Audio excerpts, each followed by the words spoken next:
Olá, está começando um boletim de notícias. Eu agradeço sua companhia e audiência. O Senado aprovou a criação do programa Gás para os Brasileiros, o chamado Auxílio Gás, que vai auxiliar famílias de baixa renda na compra do gás de cozinha. O projeto de lei prevê que cada família receba bimestralmente o equivalente a 40% do preço do botijão de gás. De acordo com o projeto, serão beneficiadas famílias inscritas no Cadastro Único para Programas Sociais do Governo Federal, CadÚnico, com renda familiar mensal per capita menor ou igual a meio salário mínimo, ou quem more na mesma casa de quem recebe benefício de prestação continuada. No Rio de Janeiro, a doação de um terreno para a Fundação Oswaldo Cruz, a Fiocruz, vai permitir a ampliação das pesquisas sobre o coronavírus aqui no Brasil. Nesse espaço, vão ser construídos novos laboratórios e um biobanco.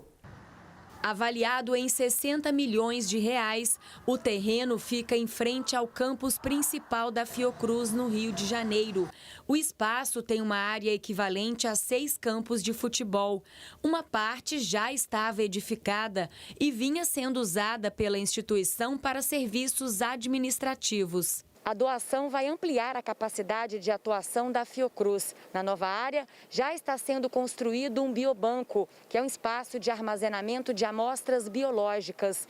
Com investimento de 40 milhões de reais, o local vai ser dedicado ao estudo do coronavírus. Ele é um grande repositório de material biológico, ele vai alocar as amostras biológicas de pacientes testados, positivados para a Covid-19 e também vai alocar, vai armazenar o vírus isolado nas suas diferentes formas, nas suas diferentes variantes. A obra do biobanco começou em outubro do ano passado e a inauguração está prevista para o próximo mês. A ideia é que, no futuro, o espaço também possa armazenar outras amostras, como bactérias e fungos. Esse é um projeto antigo da Fiocruz, que tem a premissa da gente ter uma estrutura chamada de Centro de Recursos Biológicos, que é um grande repositório de material biológico, caracterizados, identificados, com informações associadas, e que isso possa servir de base, não só para biotecnologia, mas, enfim, para questões diversas no âmbito da pesquisa científica. A doação do governo federal foi feita com encargos, ou seja,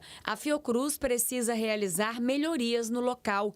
O prazo para cumprimento das ações termina em dezembro do ano que vem. No terreno também vai ser construído um prédio com 15 laboratórios de pesquisa. A obra vai começar ainda este ano e terá investimento de 200 milhões de reais. A falta de chuva que atinge diversos estados do Brasil preocupa as autoridades. No interior de São Paulo, os moradores que não seguirem determinadas regras podem ser multados.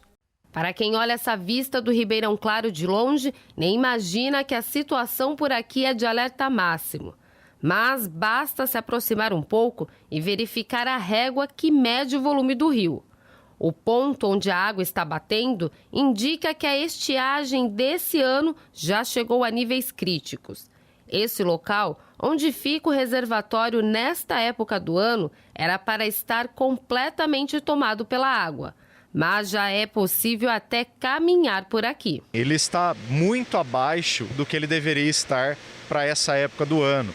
Uma época em que deveriam ocorrer bastante chuvas, Então a nossa operação está muito controlada no sentido de garantirmos água aqui na captação para conseguir fazer o tratamento e a distribuição na quantidade adequada para abastecer toda a população. A gente precisa de volumes muito grandes para recarregar as nascentes, recarregar o lençol freático e, consequentemente, os nossos rios.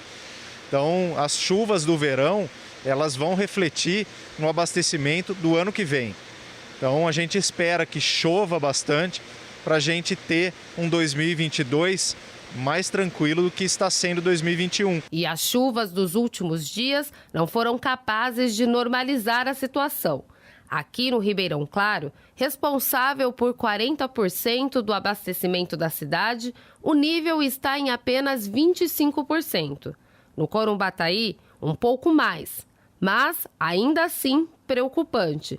Apenas 45% do nível normal para atender 60% da população. Desde setembro, quando o decreto foi criado para coibir a população de que gaste água de forma desnecessária e assim piore a situação dos rios, neste meio tempo, mais de 100 notificações foram feitas em moradores flagrados desrespeitando as normas.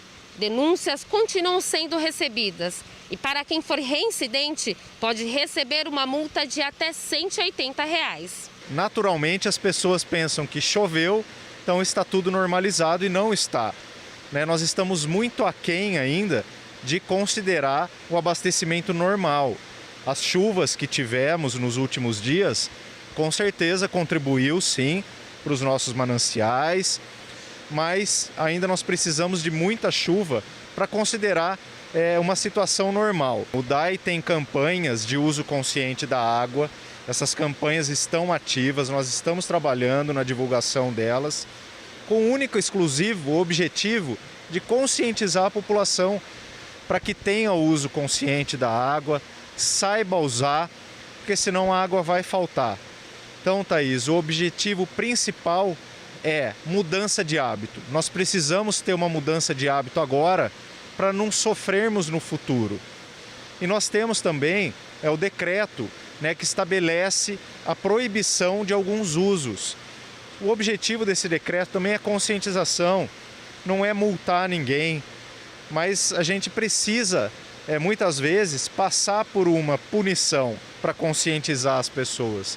Segundo o Ministério da Saúde, mais de 50 mil pessoas esperam por um transplante de órgãos no Brasil. E entre os obstáculos para que essa fila diminua estão a falta de informação e o preconceito.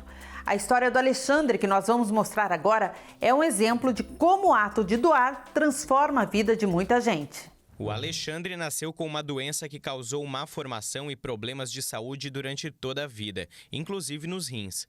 Já com 19 anos de idade, ele iniciava no tratamento de hemodiálise. Somente em 2019, conseguiu se submeter a um transplante de órgãos, numa tentativa de ganhar mais qualidade de vida. Eu já me sentia um pouco debilitado, falar bem a verdade, São 16 anos, a hemodiálise é uma necessidade que precisa realmente, É uma segunda chance de sobreviver, na verdade, Foi assim que ele conheceu a Patrícia. A mãe dela também fazia hemodiálise. O casal está junto há mais ou menos 15 anos e nesse período ela acompanhou de perto a mudança que o transplante trouxe. Ele sempre vivia falando, que ele queria muito fazer o transplante para até mesmo ter uma qualidade de vida melhor, A realidade do Alexandre é também a de muitos brasileiros. Dados do Ministério da Saúde mostram que mais de 53 mil pessoas estão na fila de espera para um transplante. Somente esse ano, mais de 5 mil cirurgias foram realizadas até o momento. Números que começaram a se recuperar depois de uma queda de 26% na taxa de doação em 2020. No rim, a gente ainda tem a possibilidade de substituir o rim através da diálise, com todos os poréns do tratamento e as dificuldades que os pacientes passam, mas eles têm a substituição. Alguns outros órgãos não. Se a pessoa não receber um transplante, ela não vai sobreviver. Então, esse ato de doação realmente significa vida. Para quem ganhou muito através da atitude de outras pessoas, o sentimento é de gratidão. Agora vamos com notícia internacional. O vulcão Cumbre Vieja completa um mês de atividade, lançando lava e cinzas sobre a ilha espanhola de La Palma, no arquipélago das Canárias. O vulcão já destruiu centenas de casas e obrigou a retirada de quase 7 mil moradores desde que começou a erupção. Já se foram 30 dias de erupção que os especialistas não apostam em uma data certa para acabar. O vulcão Cumbre Vieja lançava lava e cinzas nesta terça-feira sobre a ilha espanhola de La Palma, no arquipélago das Canárias. O fenômeno destruiu centenas de casas e obrigou a retirada de quase 7 mil moradores.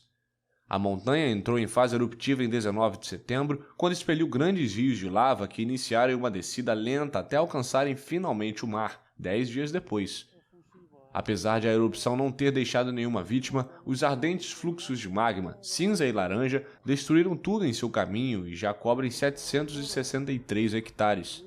De acordo com dados do governo espanhol, a lava destruiu 1.956 edificações, incluindo centenas de casas.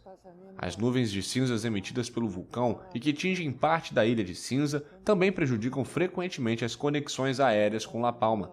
Um mês após o início da erupção, acompanhado de recorrentes tremores menores, os geólogos não conseguem prever quanto tempo a atividade ainda pode durar. O Cumbre Vieja expulsa 10 mil toneladas de dióxido de enxofre por dia e, para considerar que começa a se apagar, deveria diminuir para 400 toneladas. Um segundo fluxo de lava está agora a cerca de 30 metros da costa a oeste da ilha e seu contato com o oceano poderia provocar emissões tóxicas. Esta é a terceira erupção de um vulcão em La Palma no último século, depois do San Juan em 1949 e do Teneguía em 1971. Embalagens biodegradáveis estão ganhando mercado e substituindo o plástico porque são sustentáveis, uma tendência que ajuda a economia e principalmente o meio ambiente.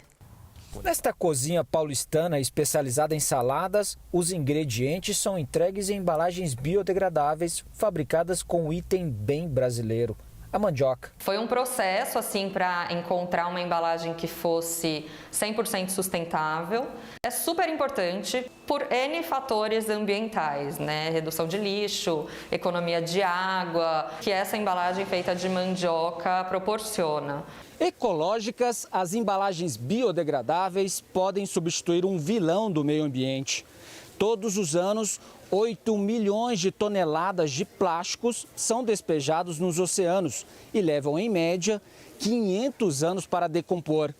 Os consumidores estão cada vez mais atentos, conscientes às questões ligadas à sustentabilidade. Segundo pesquisa do setor, para 1/3 dos brasileiros, o consumo sustentável está entre os 3 maiores fatores de decisão de compra. De olho no mercado, a empresa, que fica na Grande São Paulo, produz em média 150 mil embalagens biodegradáveis por mês. A matéria-prima, o amido de mandioca, passa por um processo de formulação até ser transformada em uma embalagem 100% ecológica. Nós temos produtos que somem aí de 10 até 90 dias na natureza, dependendo da finalidade. E o mais bacana de tudo é o fato do nosso produto ser compostável. Você pode, a partir do nosso produto, dar origem a um adubo orgânico que pode ser utilizado nas suas plantas, na jardinagem comum mesmo. O princípio da economia circular também está no negócio desta startup de Ponta Grossa, no Paraná. São painéis construídos com pó de serra e fungos. Nós retiramos resíduos do campo, processamos e transformamos ele em algum produto e depois do descarte ele pode voltar para o campo também para a produção de uma nova planta. Os sistemas produtivos atuais, eles são lineares, eles não são circulares. Eles foram projetados para seguir esse modelo. Produz, consome, e aí tem um problema também do consumismo, né, não sustentável, e joga fora. É uma mudança cultural, é uma mudança que passa pelo consumo, né, não só pela produção. Eu acredito que políticas públicas, nesse sentido, elas são muito importantes para ajudar nessa transição, porque não é uma transição natural, né, do ser humano. O Boletim de Notícias está terminando, mas você continua com a nossa programação. Até a próxima!